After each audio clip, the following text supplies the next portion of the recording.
স্বাগতম। চলুন এক নজরে দেখে নেই আজকের সারাদিনের আলোচিত ঘটনা, রাজনীতি, ক্রীড়া, বিনোদন এবং আন্তর্জাতিক খবরগুলো যা আজ দর্শক ও দেশের আলোচনায় ছিল। প্রিয় দর্শক, আজকের দিনটি ছিল উত্তেজনা, বিতর্ক ও সাফল্যের মিশ্রণ। এর মধ্যে উল্লেখযোগ্য যে সংবাদ রয়েছে সেটি হলো বাংলাদেশ জাতীয় ক্রিকেট দলের তারকা খেলোয়াড় সাকিব আল হাসান শেখ হাসিনাকে জন্মদিনের শুভেচ্ছা জানিয়ে আলোচনার কেন্দ্রবিন্দুতে।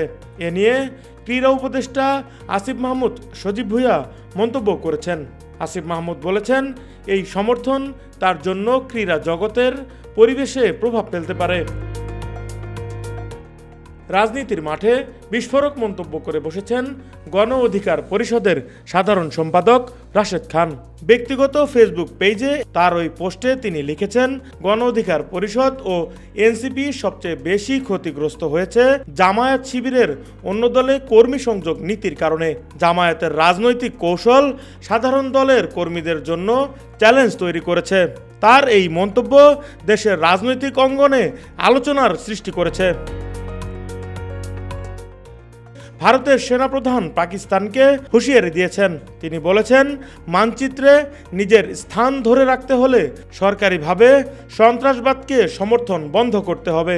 অপারেশন সিঁদুরের পর আর ভারতীয় সেনারা সংযম দেখাবে না। যুক্তরাষ্ট্রের শাটডাউন দ্বিতীয় দিনে প্রবেশ করেছে।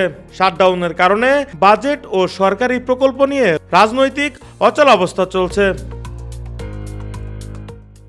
ভেনেজুয়েলার উপকূলে মার্কিন F-35 যুদ্ধ বিমান শনাক্ত করেছে দেশটির গোয়েন্দা সংস্থা।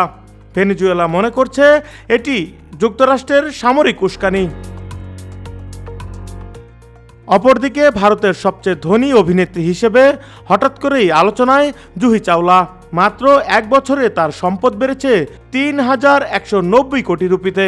তার মোট সম্পদ এখন দাঁড়িয়েছে ৭,৭৯০ কোটি রুপিতে।